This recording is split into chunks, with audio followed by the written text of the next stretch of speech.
crazy, literally crazy stuff. So for me, it's been priceless. And having my face, literally when Tayo Aina was speaking, you guys, I was literally like, I was driving and I had to be like, no, I need to stop. Tayo is that's like someone who I look up to, somebody who I'm like, wow, how do you even create this content? Your content is so good, and he's there speaking, telling you how he does this and the best way to do it and what he's learned along the way and what he would change. Like this is stuff that people literally this is what like coaching. People pay thousands of pounds for coaching for, but someone is literally giving it to you for free. Like it's very, very inspiring. Very inspiring. Thank you, Lydia. I think what's amazing is the fact that you've touched on the fact that you've been a content creator for a minute now, but you've been able to still continue to take in more knowledge and to learn loads of different stuff, which is really nice to hear. And Raven, I'd love to come to you. So OGs really of the Black News and Sponge. Is there anything that you feel like surprised you about being in media? I think just from the branding point did a lot for us. So being at certain places, being recognised. But one of the big things I take from it is the reason why we're like in this studio. So like we've moved in not too long.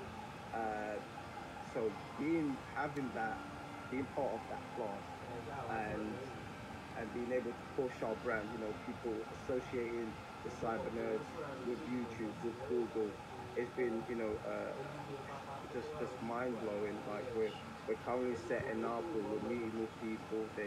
It's just the whole world just looks at us completely different ever since we was part of that class. So our journey to get here has been absolutely phenomenal. So for anyone that's here right now, firstly, congratulations just being here, just being part of here as your first step to be part of a YouTube Black. I'm not sure what you guys think this is, but this is a game changer. As you can see, as you've heard, all the creators here with me, the fantastic things that comes with it, and I couldn't be more grateful to be part of that class, being here talking to you guys about our experience and how much it's done for our brand. We're now working with a lot more brands ever before. I think every month now we're working with a brand. And that's mainly because when you're associated with YouTube, and you're part of such this opportunity, this movement, like you guys saw on the videos, we're influencers, we're influencers on YouTube, but we influence the world as well. So the fact that he was given this opportunity to and have the spotlight on us because of the things that we're doing, the value that we're giving out to the masses across the whole world. Like you never know who's watching, who's listening in. So brand is one of like our brand just expanded so much ever since being part of that class. Thank you, Megan. What are we influencers? I love that part. No, thank you so much. Thank you all for answering my questions. So I've had my turn. I think it's only right that we give the audience a chance to ask some questions. So please, guys, use the Q&A section again within the chat box to ask your questions, and yeah, some of these lovely creators can answer your questions for you. They're just going to pop up on our screen, so we'll just wait for the questions to pop up. Okay, we have one from Stephanie. Shay, this one is for you. Can you tell Shay prioritizes, you can tell Shay prioritizes quality from the webcam right now. How do you suggest we go about getting a YouTube partner manager? Well, uh, apply for the BVF funds. Fingers crossed to get in, because that's how I got my. Basically, it comes with the BVF. If you join it and you get accepted, you have a partner manager immediately, and they work with you throughout the year that you're in that class. That's why, honestly, we're all encouraging you to join because it's really impacted us in the most positive way. Thank you, Shay. Yeah, I feel like partner managers are sick. We're exciting, we're good. Okay, cool. We'd love to go on. I'll vouch for you. You was our partner manager, so I'll vouch Thank for you. you. I was waiting for someone to shout me out, Lydia. So anyway, we'll go on to the next question. Hello there. How do you apply for the YouTube Black Voices grant and how criteria to be selected? Maybe you guys could tell us about how you've applied. But in terms of criteria, the one thing I will say is, again, when we go into the breakout sessions, we're going to go into a little bit more detail into the criteria and eligibility. But yeah, guys, how did you apply for this? Maybe Nozibele start with you. So I attended a session like this, and right after that, we got an email to say, this is it, this is the form. So they asked me a couple of questions regarding, my YouTube channel, what it's all about, and I just saw now even a question regarding like how does your application stand out? That was the very same thing that I was worried about. I mean, how many applications is YouTube going to receive, and how will I be considered?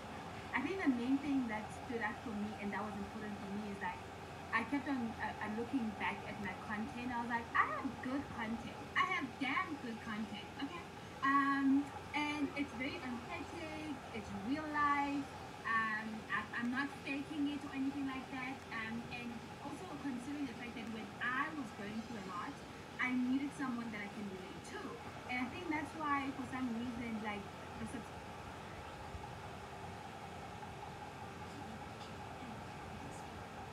and the viewership has kind of increased over the years because people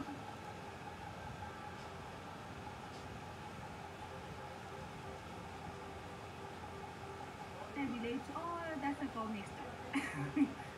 She's gonna tell us a crazy story about her mom who burnt her bed, right?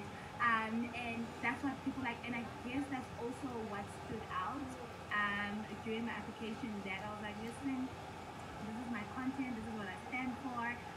Quality wise, right? In terms of the camera that I use, I'm not there. But the messaging, I know it's really good. But that's very specific. Once again, considering the fact that my market is very niche. But that was the main thing that I took out when I was applying for the fund. Amazing. Thank you so much for your answer.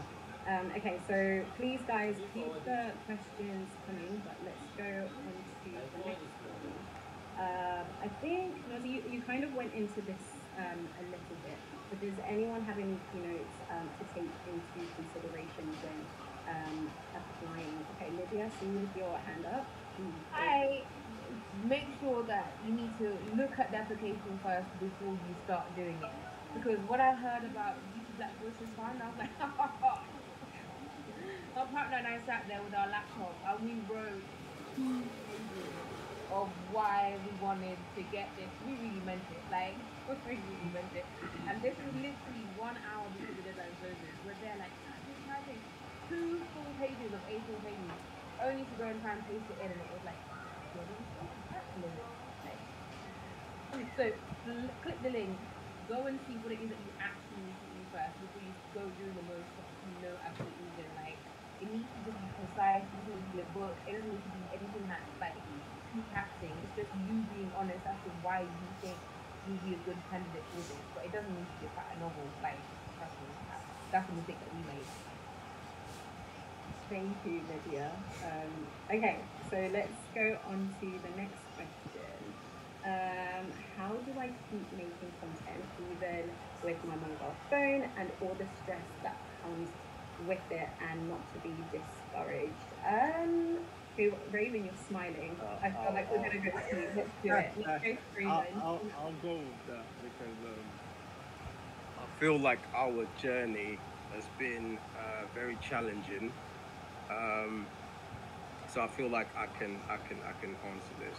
So if you believe you have a value to give to the world and it's needed to be out there, much like you've heard every single person here, talk, whether it was by accident or was trying to write a book. If you feel passionate about something, then you need to do that. You know what I mean? Like when we first started, we started as a private Facebook group, right? Like I've got me and Jay have got a sports background. Sam is an IT guy. We're black guys. Me and Jay, I'm 6'5", Jay 6'6", and we would go to these places, to the Comic Cons and stuff, and we'd feel out of place, So off the back of that, and knowing that there was nothing in the UK representing us, representing movies, comics, games, um, we felt starting something. So we started with Facebook as a private group, and we invited friends that we knew that were also into this nerdy realm, but that because there was no representation, because the world didn't really understand us, in our community, you get beat up for being a nerd, you know. But we felt so strongly about it that we went on and created a private Facebook group, and then it grew so much. We wanted to make it public, but people were still scared to to be in the public eye because at the time, we didn't have no Avengers movies. We had no Superman, Man of Steel movies back then. So the world was still very closed-minded in terms of like the nerdism. So this is where we decided to go onto YouTube, and through YouTube, so many people would come and say, I feel exactly like you. I'm at home now. I'm able to find friends, and there's people that's been on our channel for so long. We actually know them by name. They whatever we do, they're there. So there is someone out there that's into what you're into. So if you're passionate about it, my advice to you is just go and do it. And you just being here is the first step. Thank you, Raven. And I also just wanted to add a plus one. I know, Lydia, we've been talking about this quite a bit, like the short form content. That could be like an example. Shorts could be something you could look into, not just to plug in shorts, but there is now a new Maz loves shorts. If you Bro, win this and you get they Maz the love top shorts, manager, bro. oh boy, she loves shorts. look, there is a new way you could create content well, you could do it on your mobile phone, but shorts just makes it a bit easier. Okay, amazing. Thank you for that. Thank you, Raven, for your answer. Let's go on to the next question. Okay. What about those that run a faceless YouTube channel? Do you think they might get a chance with the YouTube Black Voices Fund? Does anyone want to take that one? So I think I'll take it. yeah, go for it, Jen. Because there's one girl in our YouTube class. Her channel is something clothing. I think D something clothing, and she basically creates. She makes clothes basically. So it's not her face. It's just like just her making the clothes, her hands. There's also an artist. I remember on one of our calls who was part of the BVF. She does drawings and painting, and it's just her hands. So you don't need to have your face on to be accepted into the BVF class. Thank you, Shay. And just to emphasize, yeah, we have quite a few creators that don't show their faces. So no, you don't need to show us. Yeah, but I think I'd like to add that for those who maybe will be accepted, it has to be original content though. Even though it's faceless, it has to be created by you. I don't think that getting on other creators' work and posting on your YouTube, or somebody else's maybe from another network and putting on your YouTube channel is gonna work. And I think some people do that, and I think that it has to be original content. It has to be organic and something that you've authentically created by yourself. So yeah. Thank you, Akah. Plus one to that. Okay, let's go on to the next question. What has been the significant difference in your channel growth since getting into the YouTube Black Voices Fund? Does anyone want to jump into that? I think Shay kind of went into it a little bit with the different elements that have contributed to the growth. But does anyone? I think for me, it's been the network.